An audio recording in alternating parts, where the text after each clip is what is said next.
Christ our wisdom, we are humbled when you hide your ways from us.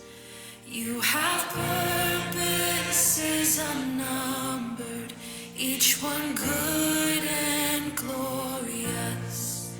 Help us trust when we grow weary, free us from our anxious thoughts. Give us grace to see more clearly. You are God and we are not.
Opo. Marami pong mga nangyari nung nakaraan na pagtagumpayan po natin ang 5 araw na prayer and fasting. At doon po sa prayer and fasting, pinanalangin natin ang mga gawain po ng ating church. At meron pong kasabay yun, nandun po si Bagyong Inday. Kasabay po ng inano po natin yon ay mayroon pong mga kwento o posibilidad na hindi matuloy ang mga gawain. Pero yun pong lahat na yon ay naging, ang lahat po ng yon ay nagkaroon ng katuparan. Dahil kami po ay naka-attend na yung sabay-sabay na panalangin ng ating iglesia, yung intercessor. Kami po ay ilan po sa amin ay naka-attend po doon at pinanalangin po doon ang kalagayan ng ating bansa at ang lahat ng mga nangyayari po sa daigdig. Tapos nagkaroon din po tayo ng pagkakataon na umattend at ipinanalangin din po natin yung gawain ng kababaihan. Sobra-sobra po ang mga pagkain. Yun nga po sabi ko, baka yung matandaan ng umattend ay ang sarap ng pagkain. Baka hindi na nakita na yung mensahe. Pero alam ko po hindi ganun ang nangyari. Tapos ang ikatlo po, dahil masayang-masaya po ang aming puso, dahil tayo po ay nanalo sa basketball. Yun po. Ano po yun? Kasi pinanalangin po natin yun eh. Lahat po ng iyon ay naging successful dahil po tinugon ng Panginoon ang ating mga dalangin. Kaya ngayon po ay tayo ay sasamba at magpupuri sa Panginoon sa kabutihan niyang ipinadarama po sa bawat isa po sa atin. Tayo pong lahat ay tumayo.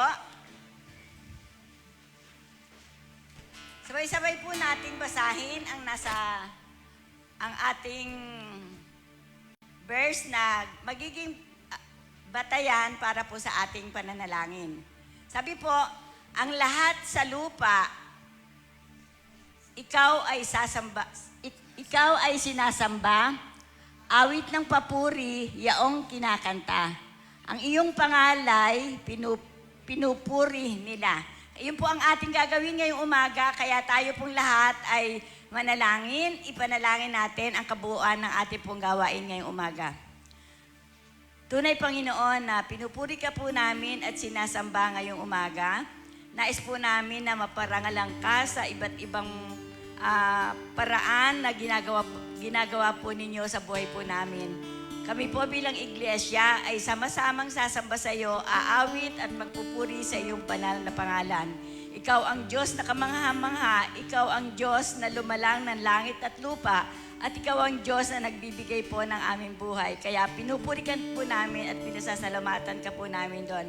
Kaya ngayong umaga, Panginoon, banalin po ninyo ang lahat ng bahagi ng aming programa. Kayo po ang maitaas, kundi ang sino man po. Purihin ka, Panginoon, mahal ka po namin sa pangalan po ni Jesus. Amen.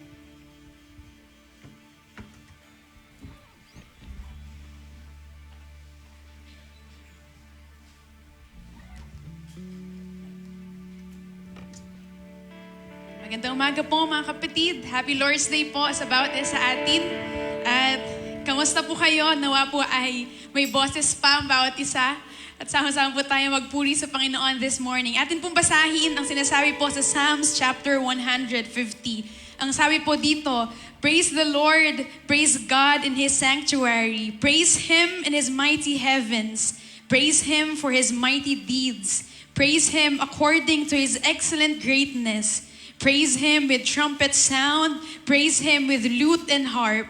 Praise Him with tambourine and dance. Praise Him with strings and pipe. Praise Him with sounding cymbals. Praise Him with loud clashing cymbals. Let everything that has breath praise the Lord. Praise the Lord.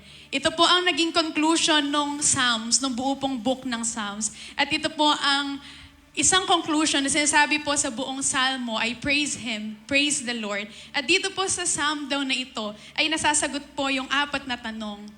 To where we praise, why, how, and who. Ang sabi po dito, where? Sabi po doon, praise Him in His sanctuary. Dito po sa Kanyang sanctuary and in His mighty heavens. At bilang tayo pong mga redeemed ng Panginoon, isa pong pribilehiyo na magsama-sama sa kanyang bahay-sambahan upang sambahin ang Panginoon. And bakit daw po tayo nagpupuri? We will praise Him because of who He is and because of what He has done. Sabi po dito, we will praise Him for His mighty deeds, praise Him according to His excellent greatness. And how do we praise? Ang sabi po dito, may iba't ibang pamamaraan. Praise Him using the cymbals, using the trumpets, the lute, at ito daw po ang mga ginamit noon bilang pagsamba. And now, we will praise Him with all our might. Ano po ang meron tayo, pupurihin natin ang Panginoon. Gamit din po ng ating mga boses, pupurihin natin ang Panginoon. And who? Sino daw po ang magpupuri? We. Let all that has breath praise the Lord. Everything, every one of us na niligtas ng Panginoon, nakaranas po ng kanyang kaligtasan, the God of our salvation, we will worship Him. For He is great and greatly to be praised. Sama-sama po nating purihin ang Panginoon this morning. Magalak po tayo sa kanyang presensya and we praise Him for who He is. Sama-sama po tayo magsamba.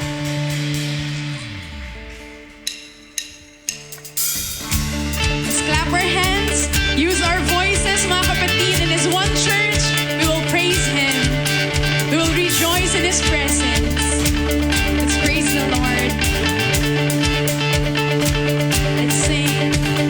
Praises rising, eyes are turning to You. Oh, we turn to You. Hope is stirring. Hope is stirring. Hearts are yearning for You. We long for You. It's when we see You. Cause when we see You, we find strength to face the day. And in Your presence, all our fears are washed away. They're washed away. Sing, Hosanna, Hosanna. You are the God who saves us, worthy of all our praises. Hosanna, Hosanna. Come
of acclamation and take me home. What joy shall fill my heart? Then I shall bow in humble adoration and there proclaim, my God, how great thou art. And we sing to him, then sings my soul, my Savior God to me. How great thou art, and how great thou art. Then sings my soul, my Savior God to thee. How great thou art, how great thou art. And sings my soul, my Savior God to thee.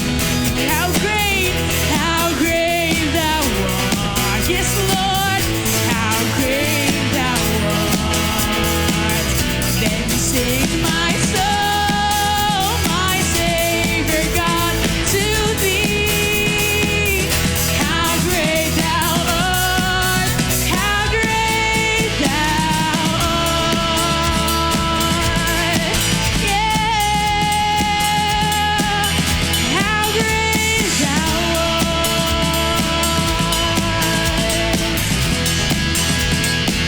And how great thou art.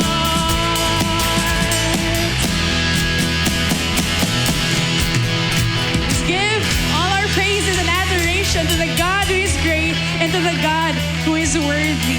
Purihin po ang Panginoon. At patuloy po nating awitan ang ating Panginoon. Patuloy po tayong lumapit sa ating Diyos na buhay. To the God who showed His great love, His great mercy, His grace toward us sinners sa magitan po ng ating Panginoong Jesucristo. Jesus Christ, the name above all names. And sa umaga pong ito, we'll come to Him. We'll worship Him, the sacrificial Lamb, the Lamb who is worthy. Ang siya pong nagligtas sa bawat sa atin, the one who bore our sins, our burdens on the cross. At sa umaga pong ito, pagsamasamahin natin ating mga papuri, ating pagsamba at pasalamat sa Kanya, na siya din pong humawak sa atin. And He will hold us fast. He will be faithful until the end sa Kanya pong pagbabalik. Siya po yung magtatapat sa atin. Let's worship Him. Let's praise Him. Let's declare Him. The name above all names, Jesus. Siya po yung karapat-dapat sa ating mga papuri at pagsamba. Let's worship Him. Sing. There is a truth older than the ages. There is a promise of things yet to come. There is one born for our salvation, Jesus. There is a name overwhelms the darkness. There is a kingdom that forever reigns. There is freedom from the chains that bind us. He is Jesus, Jesus, who walks on the waters, who speaks to the sea, and who stands in the fire beside me. He roars like a lion, He bled as the lamb, and He carried my healing in His hand. He sings, Jesus. We'll call the name of Jesus. There is a name I call in times of trouble. There is a song that comforts in the night. There is a voice that calms the storm that rages. He is Jesus.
is worthy, the God who loved us, the God of grace. Pinupuri ka namin, Panginoon. Sinasamba ka namin, Panginoon. You, the Lamb who was slain, the worthy Lamb. Panginoon, tanggapin niyo pong aming mga papuri at pagsamba. Salamat sa iyong pag-ibig. Salamat, Panginoon, kung sino ka, aming Diyos na buhay, ang hari ng mga hari, ang hari na aming mga buhay. And Lord, tanggapin niyo po, Panginoon, aming mga papuri at pagsamba. Tanggapin niyo po, Panginoon, aming mga buhay bilang buhay na pagsamba. At ikaw po, Panginoon, na siyang madakila sa aming kalagitnaan. And we thank you for you are faithful. Kami po, Panginoon, ay maghihintay hanggang sa iyong pagbabalik. Till on that day, Lord, that we will sing your praises, that we will worship you, Lord. Hayaan niyo po, Panginoon, na kaming mga anak mo sa iyong kalagitnaan ay magpuri sa iyo at itaas lamang, Panginoon, ang iyong dakilang pangalan. We worship you this morning. We praise you, Lord. We sing to Him.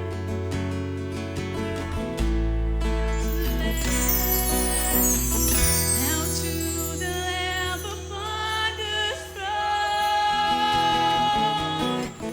we blessing, honor, glory, power for the battle you have won. Hallelujah. With every tribe and every tongue,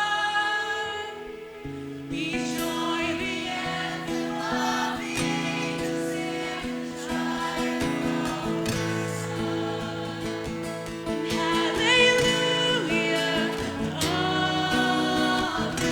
Sing the victory, sing the victory of the Lamb.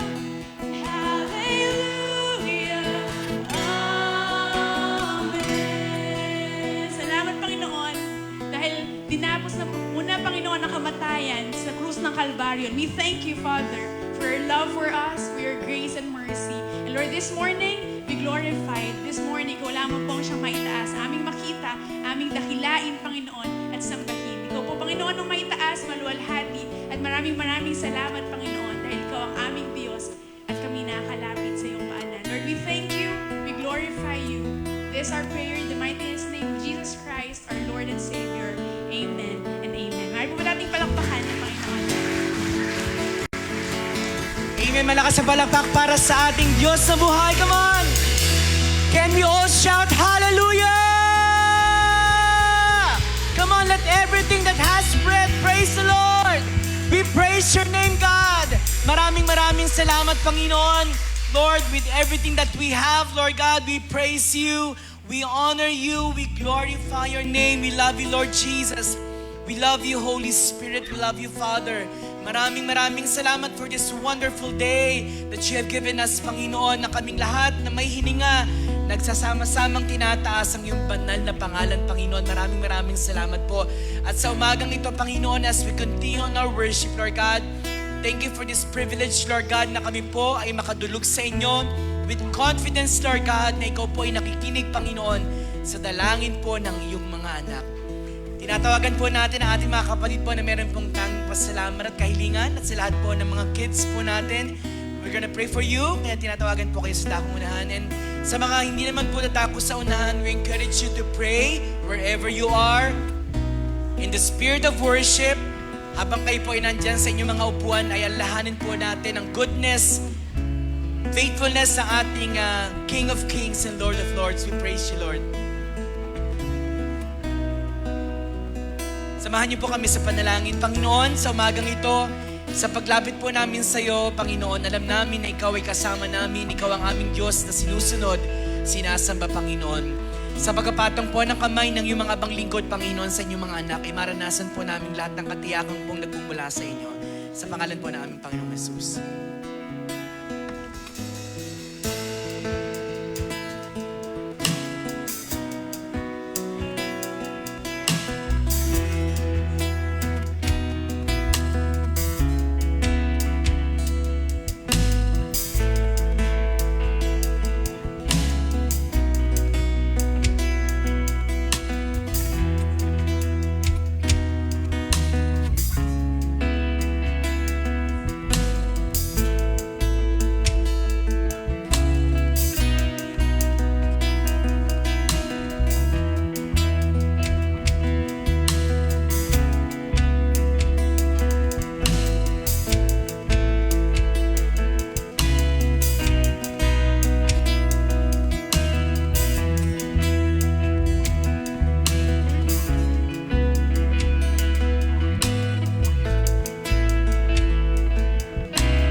ginawa niyo sa buhay po namin, Panginoon.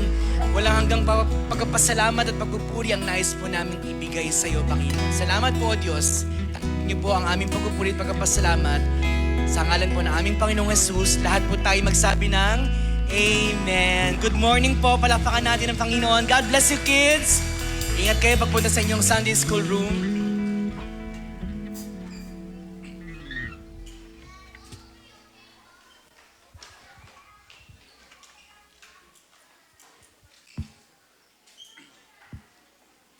Happy Lord's Day, everyone! Happy Lord's Day po maging sa mga kasama natin online. Yan, binabati po namin kayo ng magandang umaga. At nagagalak po tayo na tayo po ay magkakasamang nagpupuri, nagpapasalamat sa Panginoon. Katulad ng ating talatang pinagbulay-bulayan kanina. Yan. Ang bawat nilalang, ang bawat may hininga ay magpurit, magpasalamat sa ating Panginoon. Last Sunday, we started a series about Beyond the Walls, reaching people for Christ, reaching people and reflecting Christ. And we started our series studying about the importance of the ministry in the family. So, mahalaga po na mismong sa tahanan po natin ay maging asin at ilaw po tayo, not only ng sanlibutan, pero ng ating tahanan. Ngayong umaga po, ito po ang title ng ating pag-uusapan, Faith that Brings Others to Christ. Aside from our family, I know lahat tayo ay may kaibigan. Tama po? Siguro wala namang taong walang kaibigan. Marahil nandito man sila sa Pilipinas, abroad, kapitbahay man ninyo, classmates, lahat tayo, particularly meron po tayo mga kaibigan. At sa atin mong pag-aaral ngayong umaga, gaano po ba kahalaga ang aking pananampalataya? Gaano kahalaga sa Panginoon at sa ating mundong ginagalawan ang bunga po ng ating pong natamong kaligtasan mula sa Panginoon? Let me start with this quotation from John Piper. The gospel is not a way to get people to heaven. It is a way to get people to God. Many people have this wrong mindset na ako ay magsisimba, ako ay dadalo para ako ay makarating sa langit. Ang kanilang objective ay langit. But more importantly, ang mga kadahilanan ba't tayo nagkakaroon ng mga pagtitipon katulad po nito, nag-aaral tayo ng salita ng Diyos, nagpupuri tayo sa ating hari sapagkat gusto po nating makilalang lubos ang ating Panginoong Diyos. Makilala siya, ano ang kanyang mga characters, at the same time, ano ba yung nais ni Lord para sa buhay po nating lahat. And in the passage po na ating pag-aaralan ngayong umaga, sa Mark chapter 2, 1-12, dito po natin makikita kung paano po in-address ng ating Panginoong Jesucristo ang pinakakailangan ng tao. For all of us, we have needs every day. Physically, sa puso natin, spiritually, we all have needs. Pero tingnan po natin, ano ba yung tinukoy ni Kristo na pinakakailangan ng tao sa kanyang buhay? Not financially, not materially, pero tingnan po natin sa passage po according sa Gospel of Mark 2, 1-12. We all desire, of course, healing kapag tayo ay may karamdaman. We all pray for provision when we need something. Yun po yung laman ng ating mga panalangin. And sometimes we pray for reconciliation, forgiveness mula sa Panginoon para sa mga particular na tao na nagkaroon tayo ng hidwaan or ng sama ng loob. That's yung mga prayer po natin. Pero tingnan po natin particularly ano po ang tinuturo ng ating Panginoong Jesucristo upang maging pagpapala, upang maging instrumento, upang maging gagamit-gamit po ang buhay po natin. Naniniwala din naman ako na lahat tayo ay may pakialam sa mga taong nasa paligid po natin. Tama po? Yan, somewhat, sa buhay po natin kapag nakakita po tayo ng taong nagugutom or taong nangangailangan ng help, in our nature, nagdedictate ang utak natin na meron tayong kailangan gawin. Either tulungan or lagpasan po natin yung tao po na nakita po natin. But in the context of being a Christian, ako ay naranasan ko yung pag-ibig ng ating Panginoong Jesucristo.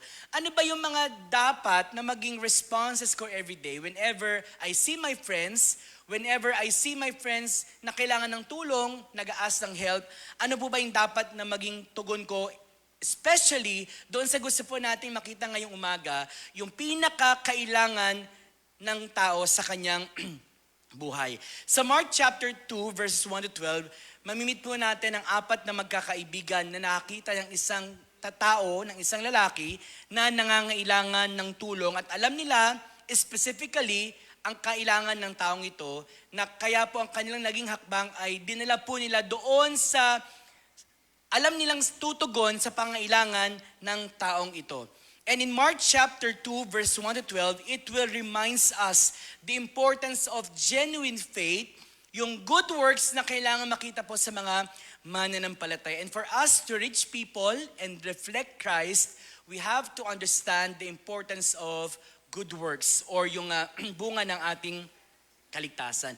And also, itong apat na magkakaibigan na ito, kung paano nila ni-reflect si Jesus Christ sa buhay po nila. Why? Because today, and even naman before, we live in a world na lagi po nating naririnig, nakikita, nababasa, napapanood ang marami mga pangailangan po ng tao. And every one of us has a need. Yung mga needs na yon, sometimes visible, sometimes yung sakit na nakikita po natin, dinadaing po ng tao, sometimes financial struggles, sometimes broken relationship, sometimes yung mga pangailangan na yon ay natatago or itinatago, sometimes yung feeling of guilt, shame, fear, and kasalanan. Kaya po magandang magkaroon tayo ng resolution sa buhay po nating lahat. Ako bilang isang tao na nakaranas ng kapangyarihan po ng kaligtasan ng Panginoon, paano po ako dapat mamuhay upang maabot ko ang aking mga kaibigan at makita po nila si Kristo sa aking buhay.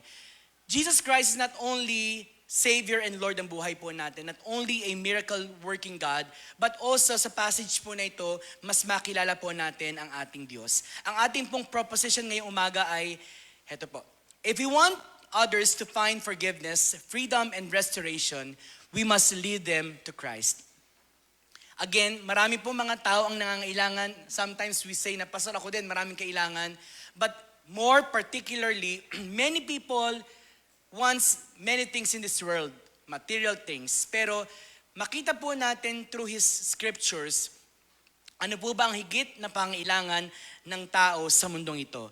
Sa atin pong unang bahagi na ating pag-aaral, hayaan niyo po na ibahagi ko po mula sa verses 1 to 5 ng Mark chapter 2, faith overcomes every obstacle.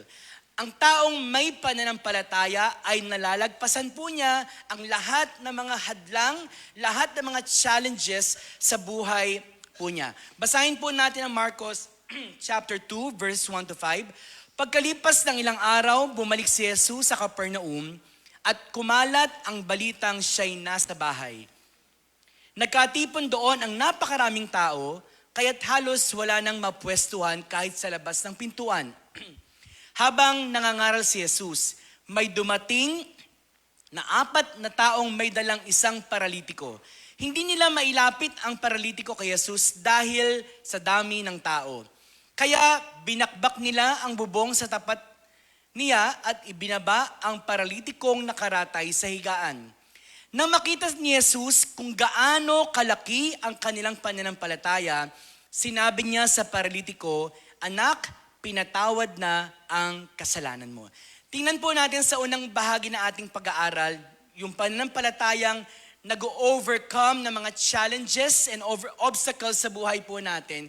Sa konteksto po na ating pong pinag-aaralan, ano po ba ang condition or situation po ng ating story? So meron po ditong isang lalaki na ang kanyang karamdaman po siya po ay paralyzed. Pag sinabi po nating paralyzed or paralytic, siya po ay helpless. Wala po siyang magagawa.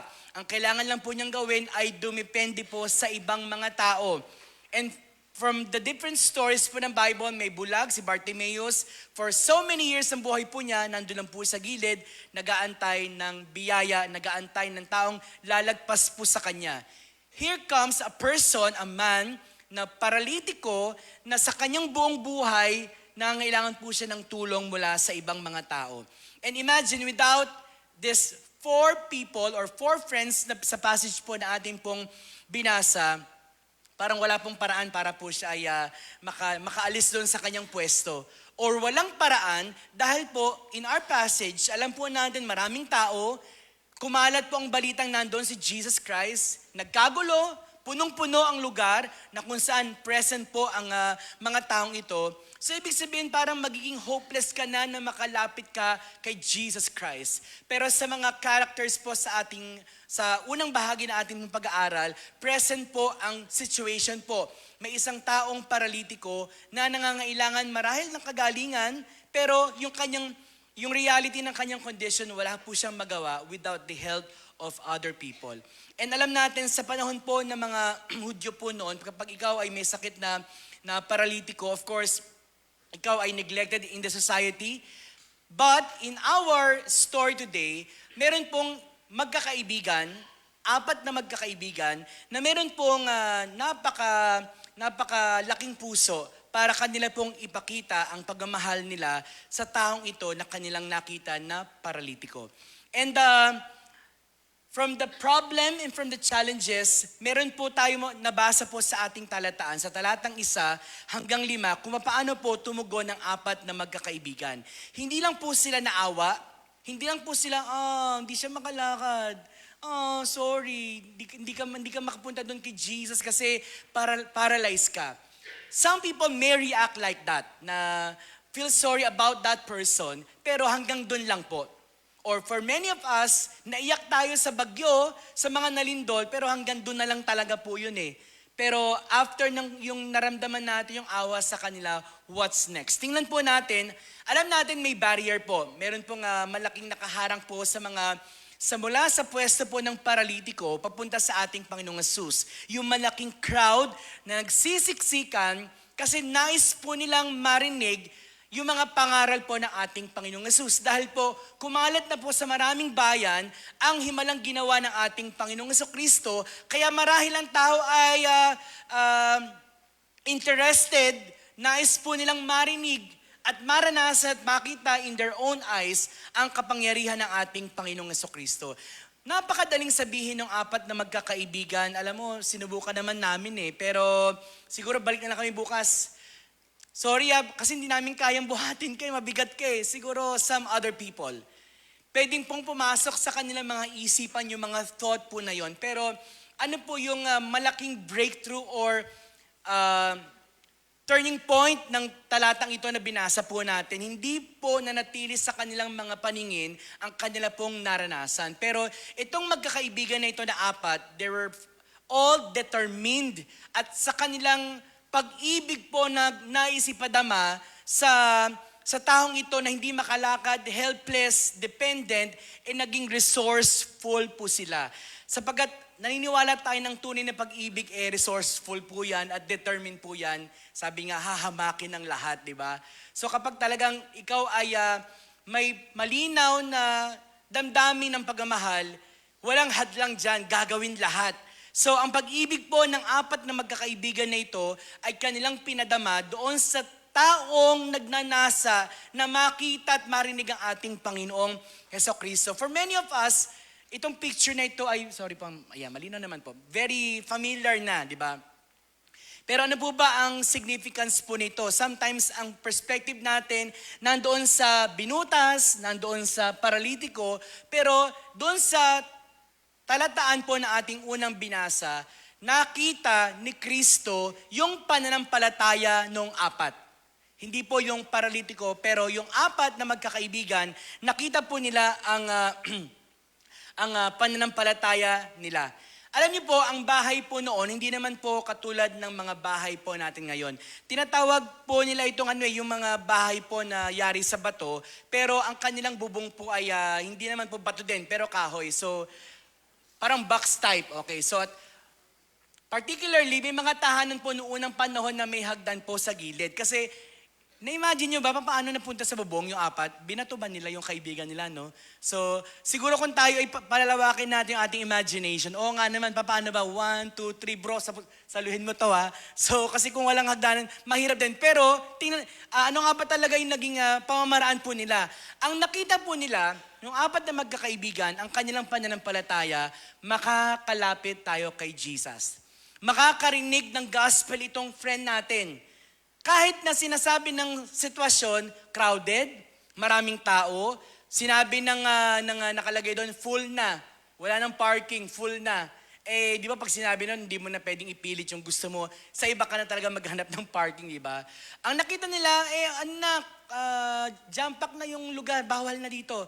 Pero yung kanilang pananampalataya na nakita ni Kristo, nais nila na itong taong ito na helpless, na nakadepende lang sa tao, ay nais nilang maranasan ang himala ni Kristo sa buhay po ng taong ito. So sinabi po ng Biblia, at alam natin sa mga nakapag-Sunday school sa atin, binakbak, ang sabi ng Bible, binakbak ng 4 na magkakaibigan na ito ang bubong para lamang maibaba ang kanilang kaibigan kay Kristo. So sabihin nyo nga po yung word na binakbak. Okay. Maganda po ba yung nagbabakbak ng bubong? Siguro kung gagawin natin ngayon yun, medyo baka ipabarangay tayo, no? Baka ipahuli tayo sa barangay. At mga kapatid, meron po kaming kapatiran dito nagbabakbak ng bubong, di ba? Hindi po siya magandang gawi. Pero, ipinakita po ng story, dahil sa kanilang pagiging determined and resourceful, ginawa po nila ang lahat, kahit po mahirap papunta kay Kristo. Ginawa po nila, at yun ang sinasabi ng kanilang mga puso at ng kanilang pananampalataya na kailangan makarating si brother kay Jesus Christ. Yun nga lang, talagang magugulat sila kasi meron lumalaglag na mga piece of woods dun sa kung saan doon nangangaral si Jesus at ibababa natin yung ating mga kaibigan. Paganahin po natin yung ating mga kaisipan, it's not normal. Hindi po yan normal na gawain ng tao.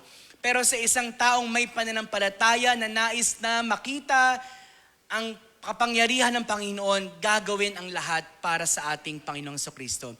Naalala ko po yung ilang talataan po sa Matthew chapter 9, 35 to 36. Habang sila po ay nagme-minister at naglalakbay, nung nakita po ni Kristo ang maraming mga tao, meron po siyang naramdaman, pero hindi po natapos sa pakiramdam.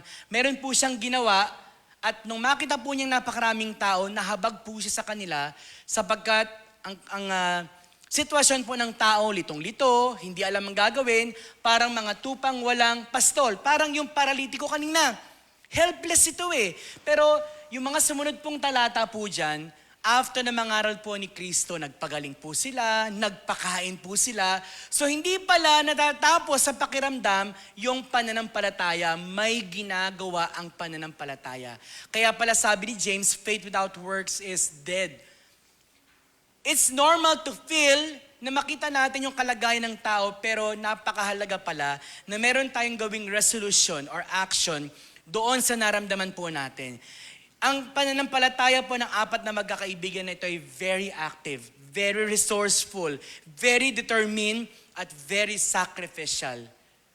Amen? So ang tao palang may pananampalataya in connection with our Every Home for Jesus that will start this week, next week, at yung Every Home for Jesus. Hindi ko po kayo utusang magbakbak ng bubong ng inyong mga kapitbahay, pero with our faith in the Lord Jesus Christ, we will all carry and bring our friends to the Lord. We will bring them down to Jesus at maranasan po nila ang himala ng ating Panginoon. Kapag atin pong titingnan yung progression po ng story, sinabi doon sa isang talata doon sa verse 5, nang makita ni Jesus kung gaano kalaki ang kanilang pananampalataya. Tingnan po natin papaano or bakit nabanggit ng ating Panginoong Kristo ito. Sa una, mula dun sa 4 na magkakaibigan, narinig muna nila na nandun si Kristo. Nagsimula po sa pakikinig, nandito si Kristo. After po nun, naniwala silang 4 na magkakaibigan na magagamit po sila, or in short, ministry po nila na mag-serve. So from hearing that news na nandito si Jesus Christ, ano kaya ang pwedeng maipaglingkod namin? Pangalawa, nakita nila po yung taong ito na kailangan po nilang dalhin sa ating Panginoon. Hindi po sila nag-quit, hindi po sila sumuko sa kanilang challenge po na yon na ministry, na kanilang pag-minister na ginawa that very moment. At parang ang hirap ngayon mag-ministry kasi may ilang feet nga po yung tubig ngayon sa Frances. Ang taas ata hanggang tuhod eh, di ba? Naku, ang hirap, babalik na lang ako. Pero sabi ng mga hindi, kahit 5 feet yan, lulusong tayo kasi kailangan marinig ng taong ito si Kristo. May challenge naman talaga sa ministry. Amen? Yung pagpunta nyo pa lang po, pagbiyahe, challenge po yun eh. Pero if we are all determined and resourceful when it comes to our clear ministry, gagawin po natin ang lahat sapagkat alam natin nang tumawag sa atin ay faithful na gagawa at kikilos sa buhay po nating lahat. At yung apat po na ito, directly, binaba po nila or dinala nila kay Kristo ang taong itong paralitiko. Ang pananampalataya po nila ay very communal, yung compassion for this man na nangangailangan na marinig po niya yung pag-ibig at pangangaral ng ating Panginoong Kristo. And we are thankful and grateful sa Panginoon sa mga taong ginagamit niya na taong punong-puno ng pananampalataya, mga taong nakakausap natin na kahit ang hirap ng buhay, still they are tumutuloy at nagtutuloy sa kanilang journey kahit ang dami po mga struggles, ang dami mga obstacles sa buhay po nila. Kahit crowded yung buhay nila, kahit parang imposibleng mangyari ito, pero salamat sa Panginoon sa mga taong nag-i-encourage po sa atin. Salamat sa mga taong ginagamit ni Lord. Hindi man sila 4 friends, hindi man 3 friends, pwedeng 1 friend lang yan. Pero pag nakausap mo yan, narinig mo yan, grabe ang kanilang buhay na pagsunod sa ating Panginoon. And we are grateful for those people, for those friends na ginagamit ni Lord. May mga kaibigan pa kayong punong-puno ng pananampalatayang buhay nila? Wala po. Meron pala. Palakpakan naman si Lord. Yung salamat. Baka katabi mo yun, no? Yung taong punong-puno ng sinasabing, kaya mo yan sa tulong ni Lord. Kasi may tendency naman talaga mag-give up na tayo eh. Mag-quit na tayo eh. Pero salamat sa mga 4 friends natin na nagsasabi na, by the grace of God, kaya mo yan. Makakalagpas tayo. Tara, magbakbak tayo ng bubong.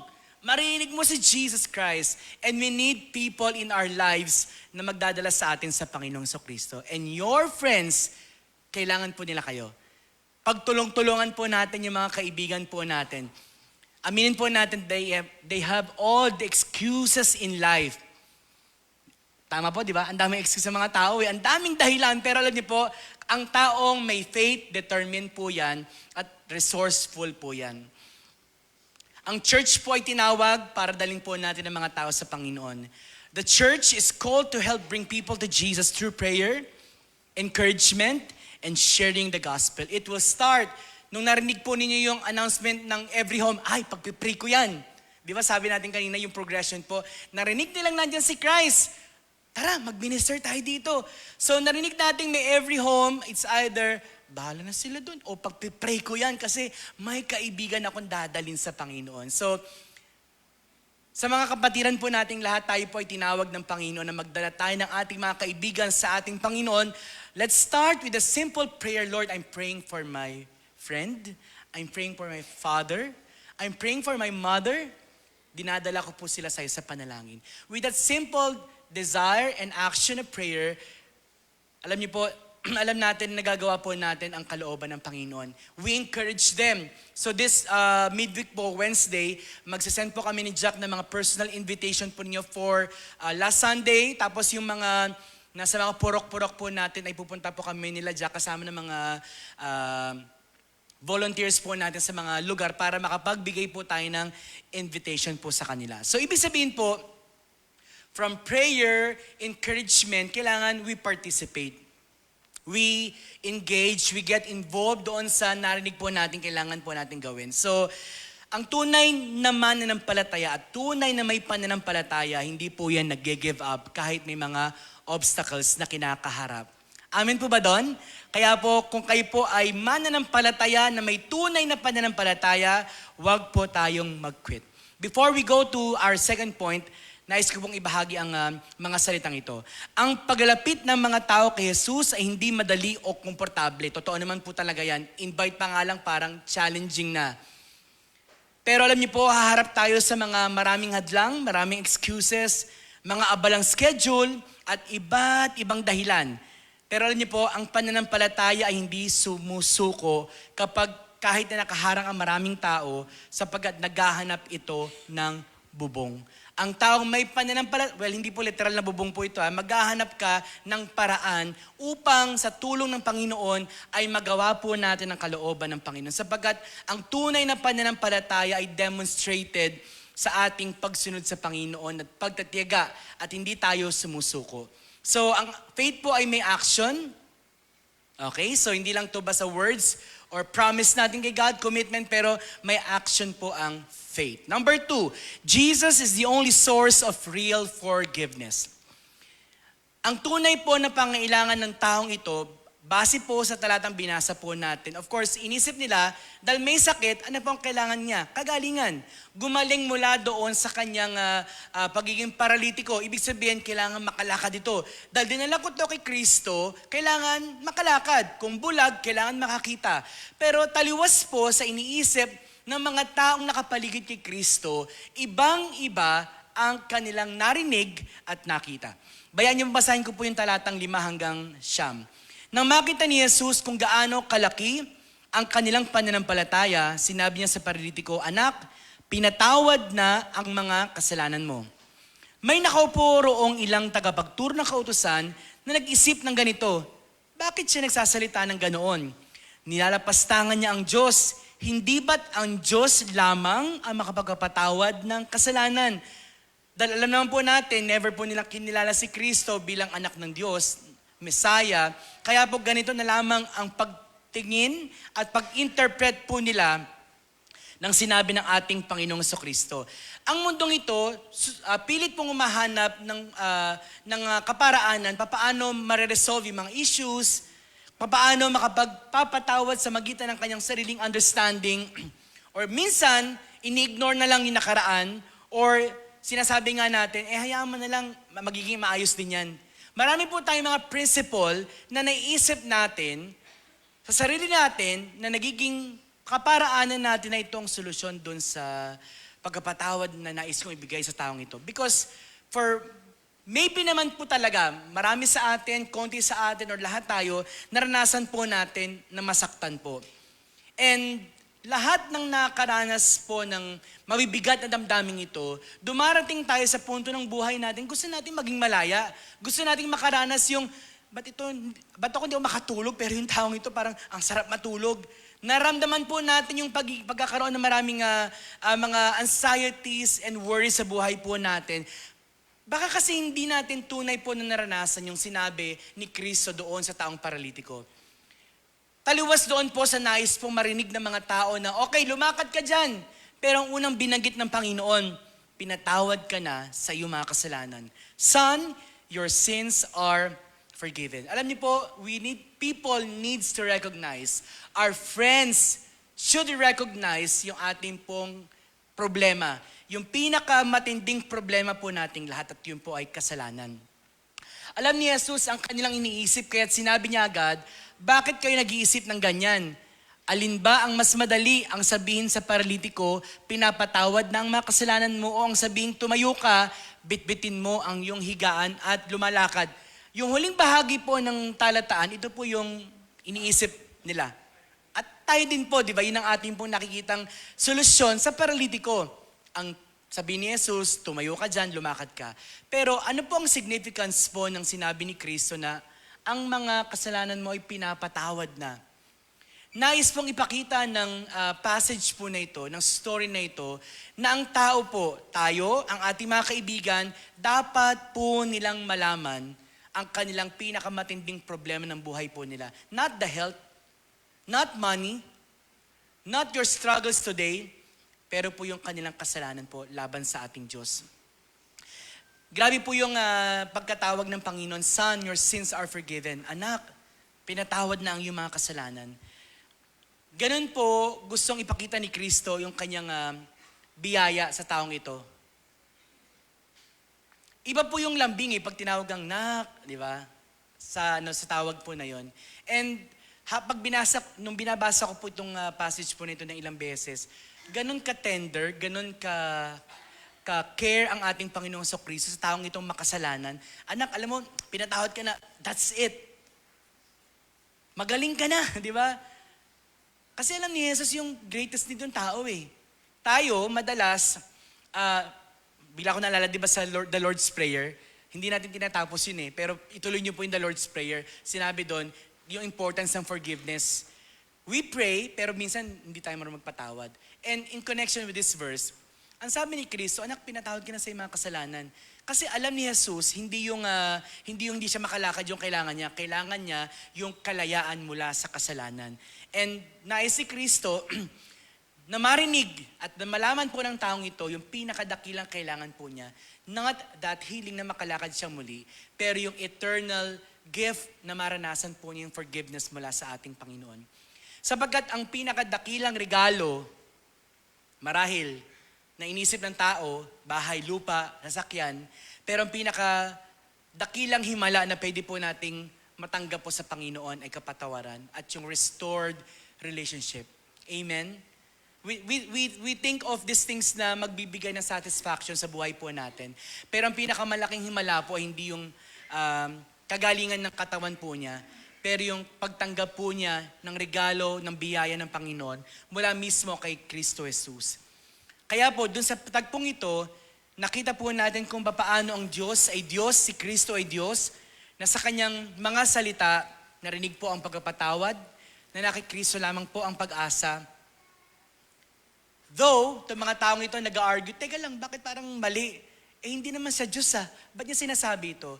Pero on that very moment, pinakita ni Kristo na siya ay anak ng Diyos, na nagkatawang tao, na punong-puno ng biyaya at awa, at kanyang binigay po ang pagpapatawad sa taong itong makasalanan.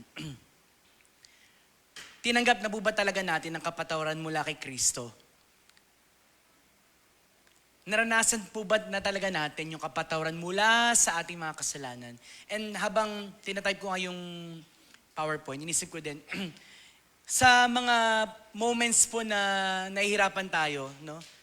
May sakit tayo, specifically, ano talagang prayer natin sa Panginoon? Yung mga temporary things na inisip natin, healing, pero sometimes healed nga tayo, pero may laman naman yung puso natin. Nakukuha niyo ba ako mga kapatid? Sometimes we think of yung temporary things na magkaroon ng, parang tinatakpan mo lang ng band-aid yung mga sugat na ito. Pero we're not really digging deep dun sa talagang kailangan natin.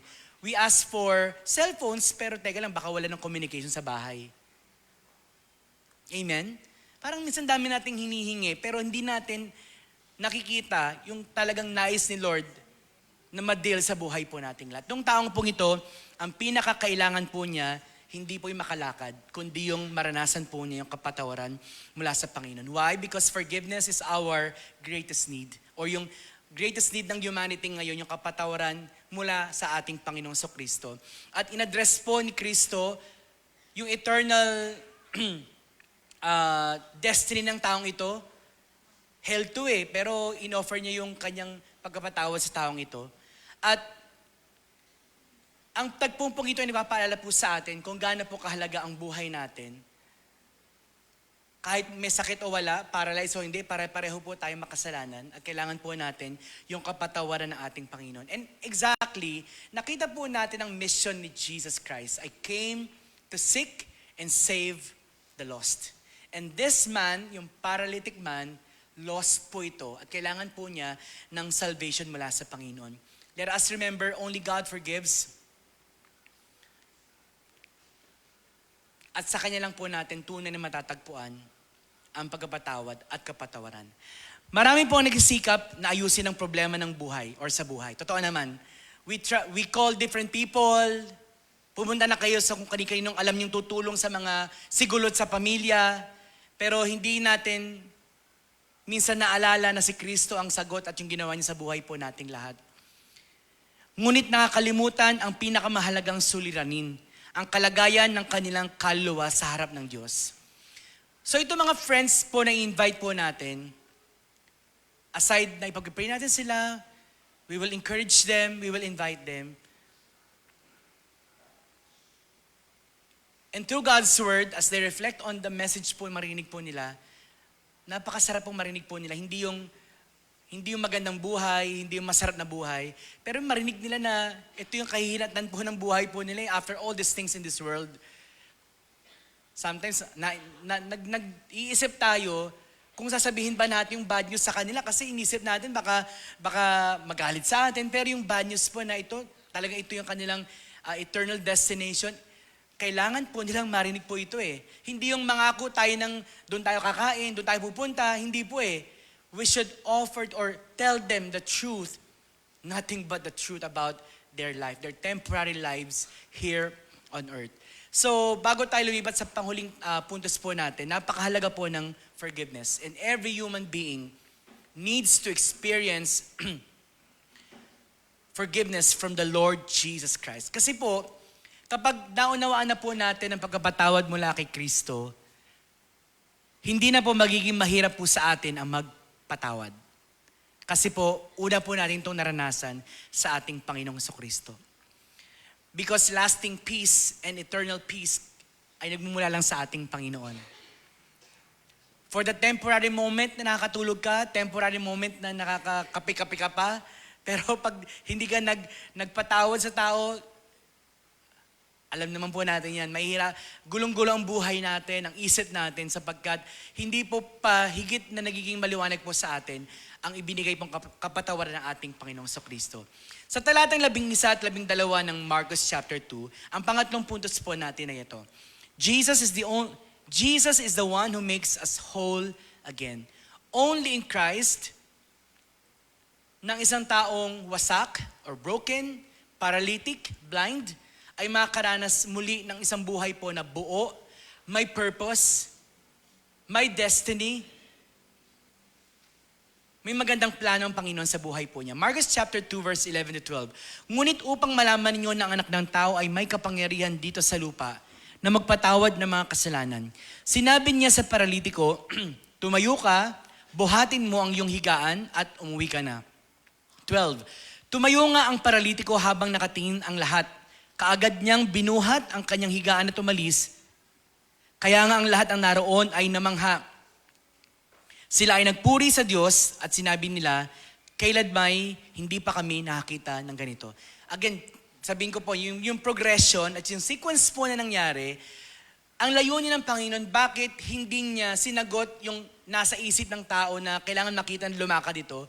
Bakit pagkapatawad muna, and then sabi dito, tumayo ka, buhatin mo ang iyong higaan at umuwi ka na. Tingnan niyo po ang tugon ng tao. After seeing this miracle, namangha po sila, nagpuri sa ating Panginoon. He is sovereign God at alam niya ang ginagawa po niya. Alam niya ang pamamaraan po niya. His ways are higher than our ways. At ang thoughts ng Panginoon ay mas mataas sa mga iniisip po natin. Kaya po, anumang isip ng mga taong nakapaligid kay Kristo, ibang-iba sa kaisipan ng ating Panginoon. Again, ang mundong ito tries to fix every broken relationship, every broken things in this world. Pero yun nga po minsan or madalas, tinatakpan lang natin ito. Sa mga butas sa bubong, bulkasil, sa mga masakit ang katawan, sa lompas, may mga nagsasalompas sa badyan, di ba? Pero, 1 buwan na, 2 buwan na, 3 buwan na nandyan pa din, di ba? Pero, baka kailangan na pala natin pumunta sa doktor kasi may problema na talaga. Tingnan mo yung katabi mo, baka may problema na rin. Baka mamaya patawa-tawa lang, di ba? May band-aid lang nakikita ka dyan, pero may problema na pala talaga. Ako po ay ilang buwan na pong masakit po yung left frozen shoulder in short. So nadala ko po one time sa kailangang puntahan ko kasi personal po ako na marami po sa atin doktor eh. Sino pong kakampi natin? Kundi si ChatGPT, si Google. Di bili po kami ng pang hot compress. Lagay dito, lagay dyan, lagay dito. Kung ano na po pinagagawa ko po eh. Pahid ni Pao, may ganun po ba kayo? Meron ba kayong Pao? Yung kulay pink, kulay green, di ba? Pahid dito, pahid dyan. Sabi ko, di pa rin talaga nawawala. Parang ang sakit. So, nanood na ako ng YouTube, ganito raw. Gumaganyan ako araw-araw kasi mawala. Tapos gano'n, ayan po, di ko pa siya maiyak nga talaga. Hanggang dyan lang po siya. Nung dinala ko po dun sa, well, hindi naman albularyo, pero nakakaalam ng mga dapat gawin sa aking katawan. Pag hawak niya dito ay may muscle doon na matigas dito sa part ko, naipit sa ugat. So, sinubukan po niyang dito lang mag-focus sa paghilot. At true enough naman, nawala po yung sakit pa. Pero sabi niya, hindi ko po pinapromise na pag hinilot yan, wala na. Okay, so ibig sabihin, wag ako mag-expect na pag ganun-ganun niya, wala na. So, kailangan niyang bumalik. So, inisip ko, baka kailangan niya makailang balik ako doon para kumita sila. No? Pero hindi naman. Pero, At least coming from a person na inaral nila sa TESDA, yung gagawin nila sa mga taong may frozen shoulder. Marami po sa atin, doktor tayo eh. Tama ba? Minsan pa, nag-overthink ka na kasi sabi ng Google, yung taong merong pasa, ano yan, stage ganito, ganyan. Isip mo agad, cancer na agad, di ba? Basa ka ng basa eh, di ba? Tinatapanan lang natin minsan yung mga bagay nito sa mga temporary na nababasa po natin o yung mga nababasa po natin online or tayo mismo ang gumagamot sa ating mga sarili. Nandun pa rin po siya. Masakit pa rin naman po siya talaga. Meron pala siya kailangang karampatang gamot, ilang oras or ilang gamot, kailan siya kailangan ilang araw. So, kailangan natin ng prescription. Kailangan po natin ng tulong ng gamot. Itong mundong ito, sinusubukan niyang lahat ay gawin, pinipilit na mag-okay ang lahat. Kaya nga pag tinanong ka, kamusta ka na? Anong sagot mo? Okay lang ako. Di ba? Pero baka marami sa atin, hindi naman talaga ako okay, di ba? Saan natin po dinadaan? Ano ko ngayon eh, parang cravings ko ngayon ng magkape. Cravings ko ngayon ng pumunta ng... Tinatapalan lang po natin sa mga bagay na akala natin, it will, what? Heal us. Or para mapalaya po tayo. Sa part po ng chapter 11 and 12, nakita po natin from that words from Jesus Christ, pinatawad ka na, dito naman tumayo ka na at umuwi ka na. At nakita po natin yung atmosphere, they all amazed at nagpuri po sila sa ating Panginoon. Alam niyo po, nangyari po yung restoration that moment po, nung tumayo po yung tao. Kasi pag di siya tumayo doon, di ba? Kailangan niya sumunod sa words and instruction of Jesus Christ. And that restoration happened when that man obeyed to the voice of God, tumayo ka dyan, umuwi ka na. Ginawa po niya ang instruction ng Panginoon. And in the scriptures, in the Bible, whenever we read God's word, ang una ko pong natutunang method nung bata po ko na tinuro nung una kong disciple, si Kuya Ivan, yung MP ko eh. Naalala niyo ba yun? Message, promise, command, warning, ano yung A? Application. Susulat mo lahat yun. Tingnan mo ano yung warning dito sa verse na ito. Every time you read God's word, we believe may warning dyan, may message dyan, may promise ang Panginoon. So ang kailangan po natin, hindi lang daw tayo tagapakinig, pero tagapagsagawa ng sinasabi ng Panginoon. Kaya sabi ni Kristo sa tao, na paralitikong pinatawad, tumayo ka dyan, at umuwi. At ginawa po niya ito. Our restoration becomes a testimony if we understand God's forgiveness and His plan over us. Tingnan niyo po yung naging resulta ng tagpong ito. Nagpuri po ang mga tao sa ginawa ng ating Panginoong Jesucristo. Kapag tunay na kay Kristo nang galing ang restoration, people will glorify God. Kapag ang tao po ay nag-testify ng goodness ng God, ang Panginoon ang mag-glorify. Is God good? Amen. Mabuti ang Panginoon. And every time we proclaim that, every time we testify the healing, His forgiveness, your testimony of salvation, ang Panginoon lamang ang napapurihan at nabibigyan po ng kalwalatian. Kaya pong pagalingin at buuin muli ni Kristo kung anumang nawasak sa buhay po natin. And no matter what na yung ating pong situation ngayon ay, if you will describe it as broken, God can mend it. God can restore it. Pero balikan natin yung number one. May mga taong ginagamit si Lord para marinig mo yung kanyang salita. And wag mong i-neglect, wag mong i-reject yung mga taong dinadala ka sa Panginoon, dinadala ka sa pakikinig ng Word of God. Bakit doon sa inyong pakikinig, doon mo maranasan yung kapatawaran ng Panginoon kung paano ka i-restore muli ng ating Panginoon. Ayaw po natin ng salon pass na treatment sa buhay natin. Ayaw po natin mag-fix ng mga problems na tayo ang gumagawa ng ating mga solusyon. We need to read, to listen, and obey God's word. And lastly, for our application, next slide po tayo. Ang restoration po ay nagsimula not with our own ability to fix it, but with our willingness to trust the Savior who makes all things new. Ang sabi, tumayo ka, buhatin mo ang iyong higaan at umuwi ka. Sabi natin ang paralyzed ay helpless, Walang kakayanan. Pero tingnan niyo po yung sinabi ni Kristo. Pag tumayo, hindi niya sinabing iwan mo na yung higaan, di ba? Ano yung sabi niya? Buhatin mo ang iyong higaan, umuwi ka na. So, napipicture niyo po yung higaan po niya. So, kailangan niyang buhatin yun. Kailangan may lakas yun, di ba? Paralyzed nga siya eh. Pero hindi, galing na siya eh. So, ibig sabihin po, ang restoration po, mararanasan natin at mapapatunayan natin sa ating pong pagkakilala sa Panginoon at pagsunod sa utos ng Panginoon po sa atin. Next slide nga, Kuya KD. Pag sinabi po natin restoration, bumabalik doon sa kanyang original design. And God created mankind according sa Genesis, sa image ng Panginoon. He is holy. And because of sin, na-distort, lumabo yung buhay natin.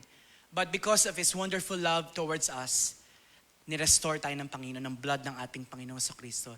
And very familiar sa atin, He is the God who makes all things new. Because anyone is in Christ, He's a new creation. The old is gone, the new has come.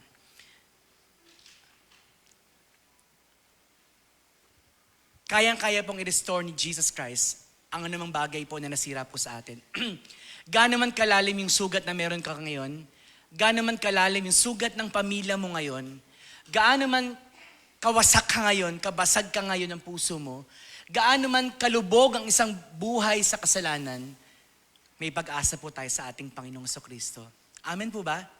Pwede ko marinig yung amen po ninyo? Amen. Walang sino mang lubhang lalayo na hindi niya kayang abutin ng kanyang biyaya. Magpakatago-tago pa man po tayo, pero sapat ang biyaya ng Panginoon sa araw-araw. Walang pusong sobrang wasak na hindi niya kayang buuin. Sa Kanya, kay Kristo, ang kawalan ng pag-asa ay napapalitan ng bagong buhay. Ang pagkabihag ay nagiging kalayaan at ang pagkawasak ay nagiging ganap na pagkapanumbalik. Walang buhay na sobrang wasak na hindi kayang ibalik ng ating Panginoon. Biyaya ito ng ating Panginoon. And we want to see on that day, sa last Sunday po ng July, we are praying for our friends, we are praying for your classmates. We want them to experience this restoration or forgiveness and the restoration, not from the church, not from the preacher, but from the Lord. God Himself, Jesus Himself. Kailangan po nilang makilala ang ating Panginoong Jesucristo. And that's the heartbeat of God, and that's the mission of His church. Last Sunday, let us all be light and salt in the family. Kaya mo namang identify naman, hindi lang sa hindi sila nagsisimba, pero baka wala pa sila talagang karanasang ng kapatawaran ng Panginoon. Bring them to Jesus. Bring them on our schedule po sa Purok, sa Putol, sa iba't ibang lugar po na mamaya, remind po namin kayo. So, para kayo na po itong task po na ito, hindi po para sa kanila, para sa atin. We are the 4 friends. Tayo po yung 4 na magkakaibigan na kailangan po natin silang dalhin sa ating Panginoon. Pwede mo bang lahat po tayo tumayo? Can you all stand? And think of people or friends in your life na kailangan mong dalhin, hatakin, or kailangan mong magbakbak ng bubong para magawa mo kahit maraming dahilan, gagawin mo ang lahat sa tulong ng Panginoon para marinig po nila ang mabuting balita ng Panginoon. Can you all bow down our heads, close our eyes, and let us think of people or friends in your life. May online po tayo. You can invite them every Sunday. We can make video calls to them. Lahat ng paraan meron na po ngayon. So, panalangin po natin ang mga kaibigan po natin na nakikita mo na may pangailangan na makarinig ng mabuting balita ng Panginoon. Let's have a moment of prayer for them, for these people sa buhay, sa circle of friends po natin.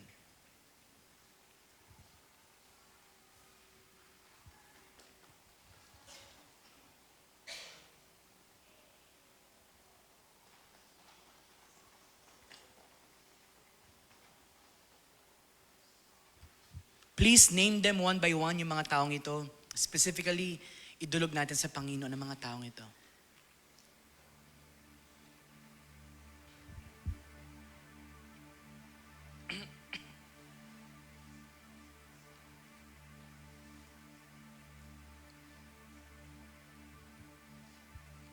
Iniligtas mo kami, Panginoon, at tinatawag mo kami na maging katulad ng 4 na magkakaibigan na ito.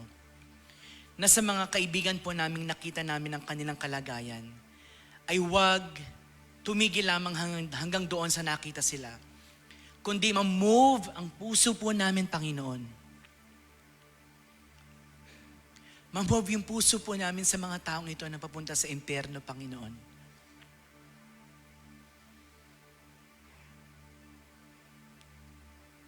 Makita niyo po sa amin yung determination, Lord God, at yung pagiging resourceful na gawin namin ng lahat ng ito.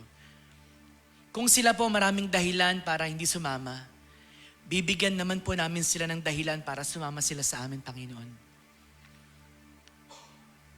Biyaya mo ito, Panginoon. Hindi po namin kaya kung kami lang.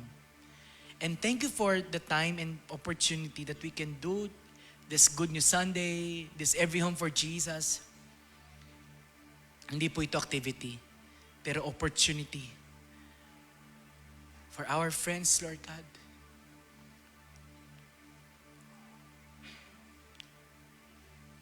You have commissioned us, Lord God, to overcome struggles, oh God, to overcome obstacles, oh God. Yung po ang may taong may pananampalataya, Panginoon. Nalalagpasan ang lahat ng mga obstacles because your grace is enough, Lord God, and sapat, Panginoon, ang yung ginawa sa krus ng Kalbaryo. Ma-encourage po kaming lahat, as in lahat, Panginoon, lahat ng members ng church na ito, Panginoon. We will all engage in this. Magsisimula sa prayer. Right now, ginagawa po namin, Lord. Mag-engage po kami sa pag-invite at mag-engage po kami na literally, dadalhin po namin sila dito, Panginoon. Kagaya po ng ginawa ng 4 na magkakaibigan, hindi po sila nagpapigil at walang makakapigil po sa kanila. Kahit maraming tao, kahit punong-puno na, kahit sinasabi ng taong wala nang way papunta kay Jesus Christ. Pero nakita po nila yung bubungan. Kasi alam nila doon, pwede po nilang maibaba ang kanilang kaibigan. Thank you for the faith, Lord God. Thank you sa mga opportunity katulad nito para maibahagi po namin ang ginawa sa buhay po namin sa mga taong nangangailangan ng kaligtasan. Salamat, Panginoon. We love you. We honor you. We thank you so much, Lord God. In Christ's name we pray. Amen and amen. Palakpakan po natin ang ating Diyos.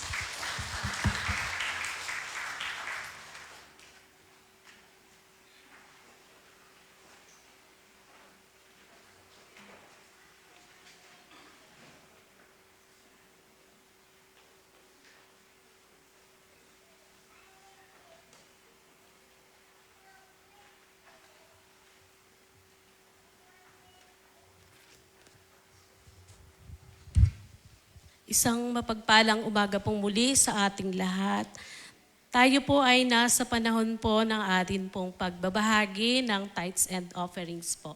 Hayaan niyo pong basahin ko po ang scripture po from the book of Proverbs or Kawikaan po. Kawikaan, Kabanata 3, talataang 10. Parangalan mo si Yahweh sa pamamagitan ng iyong mga kayamanan. At mula sa iyong mga pinakamainam na ani, siya rin ang iyo ring handugan. Sa gayon, kamalig mo ay lagi nang aapaw. Sisidla ng inumin ay hindi nga matutuyuan.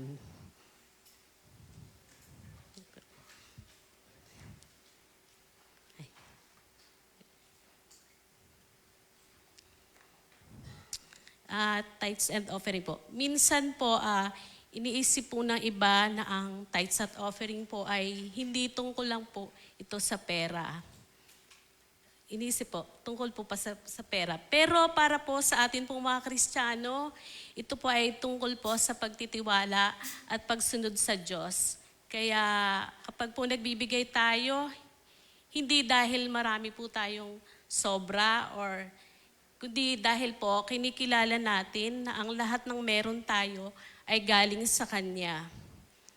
Ang tithes at offering po ay paraan din po ng pagsasabi din po natin na, Lord, Ikaw po ang una po sa buhay namin. Kaya mas nagtitiwala po kami sa iyong provision kaysa sarili po naming kakayahan.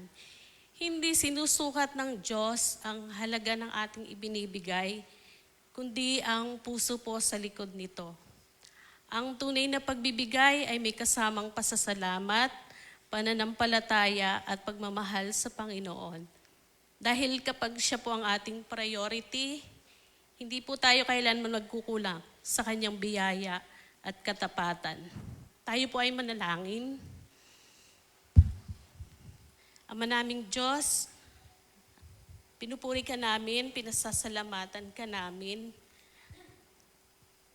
Salamat po sa pag-iingat mo po sa amin. Salamat sa kalakasang tinataglay namin sa umagang ito.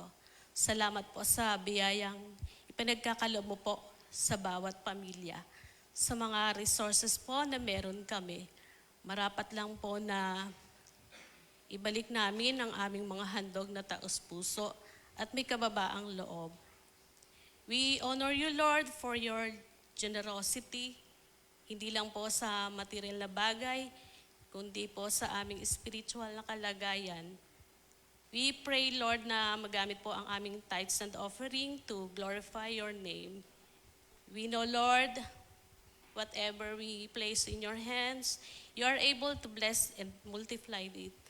Because, Lord, you are abundant in everything. Ikaw po ang aming Diyos na sagana sa lahat. Ikaw ang aming Diyos na sagana sa pagmamahal. Ikaw ang aming Diyos na sagana sa pagpapatawad. Lord, help us not to be blinded by the love of money, but instead to trust you completely.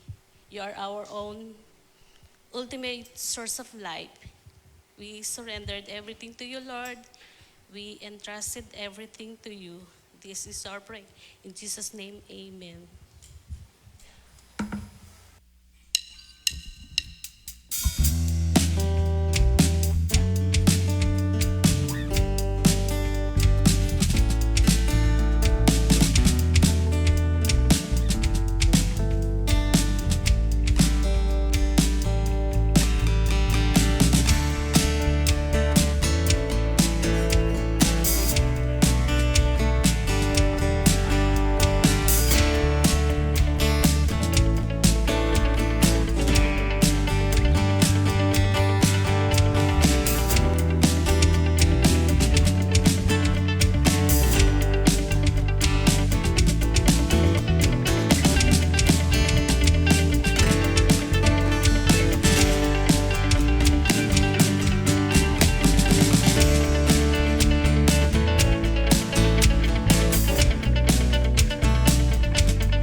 magandang bulaklak sa ating harapan ay para po sa wedding anniversary ni Oscar at Med Danganan.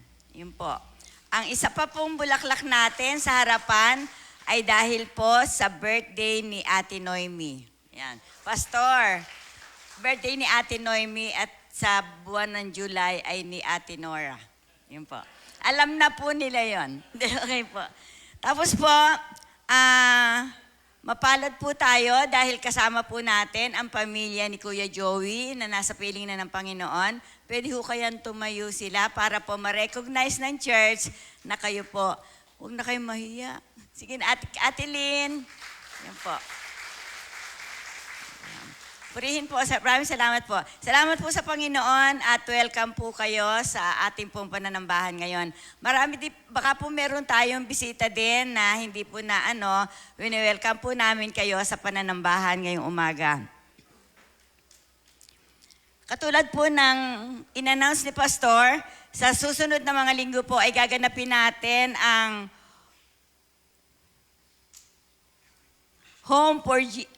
Every Home for Jesus. Ipa-flash po sa atin yung schedule o maaaring alam na, ayan po yun.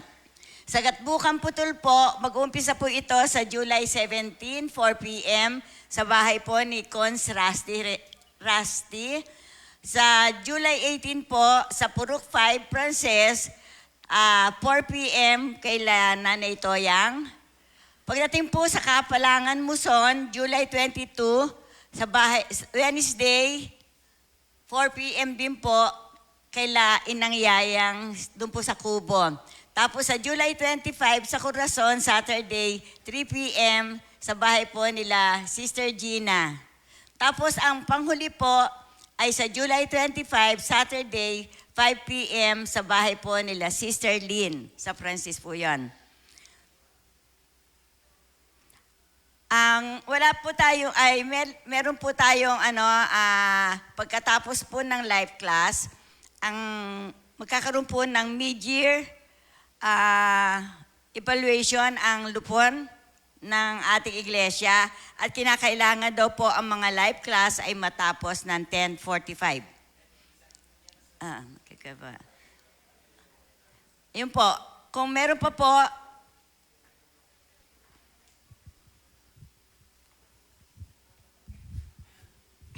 Isang magandang umaga po. Meron lang po akong 3 announcements sa umagang ito. Una po, para sa mga LAM members, meron po tayong mabilis na meeting after ng service before po mag-live. Second po, para sa mga ZIL students, ang ZIL po natin, ang training natin mag-resume mamaya na 2:00. So, para sa keyboard, drums, multimedia, at gitara.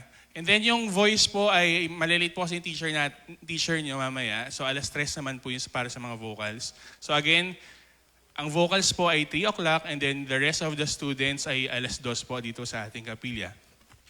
And last announcement po, kung mapapansin nyo po, ang ating pong Facebook group chat ay puno na po yung Jermec family. Hanggang 250 lang po kasi ang limit ng Facebook para sa Messenger.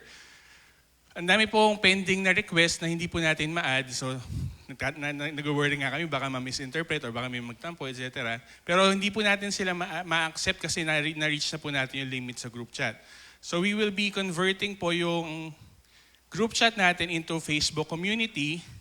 Pero yun nga po, may mga changes lang po kayo mapapansin. So, this week po, imamigrate po natin yung lahat ng members dun sa lumang group chat natin, papunta po sa Facebook community. So mayroon lang pong konting changes kasi ngayon po, pag click nyo po ng hindi po ngayon. This week po, mapapansin nyo, pag click po nyo po ng Jermec family, hindi po agad chat nyo makikita nyo. Meron pa pong 2 chat kayo makikita.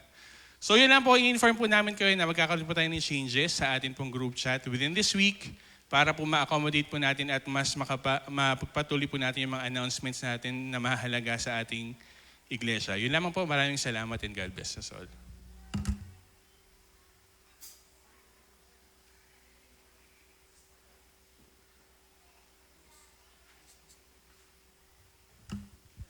Good morning po and Happy Lord's Day po sa bawat isa.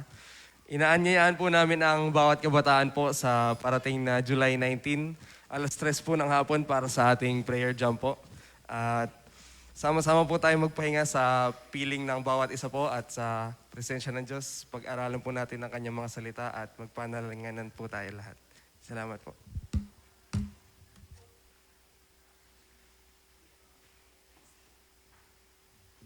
Announcement po, yung simula po na atin pong mid-year evaluation ay sagana po na 10:30. So maaga pa naman po, 9:30. So may panahon pa po tayo na magkwentuhan at mag-meet po ng ating mga life groups. So sapat na po siguro isang oras para makapag-live group. Then proceed na po ang lahat ng member po ng LCC para makatapos din po tayo ng maaga dahil may mga ilang kapatid po tayo na kailangang magampanan po yung kanilang mga tungkulin pa po. Tayo pong lahat ay tumayo at awitin po natin ng Praise God from whom all blessings flow.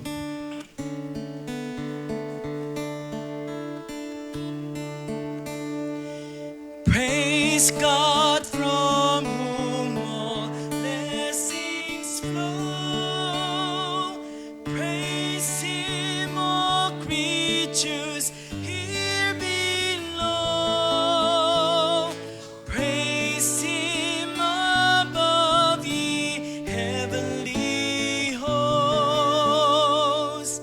Praise Father, Son, and Holy Ghost. Amen. Salamat po sapagkat sa iyo ay may tunay na kapatawaran, Panginoon, at mararanasan po namin, Panginoon, ang isang buhay, Panginoon, na buo at na may layunin, Panginoon. Salamat po, dalangin po namin sa aming pong pansamantalang paghiwahiwalay, Panginoon, itaglayin po namin ang bendisyon mula sa inyo, Panginoon. Mga kapatid, tanggapin po nating lahat ng mayamang biyaya at pagpapala ng ating Amang nasa langit, ang pagligtas sa ating Panginoon sa Kristo, ang kapayapaan buot sa Banal na Espiritu ay sumating lahat, mulangin at magpakailan-kailan pa man. Amen, amen, at amen. Magandang umaga po sa inyong lahat. Good morning po.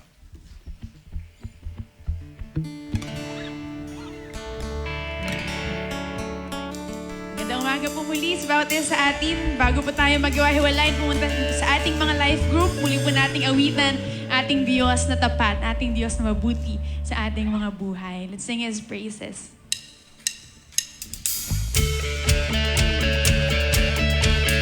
Let's sing to the faithful God who has saved us and been gracious to us.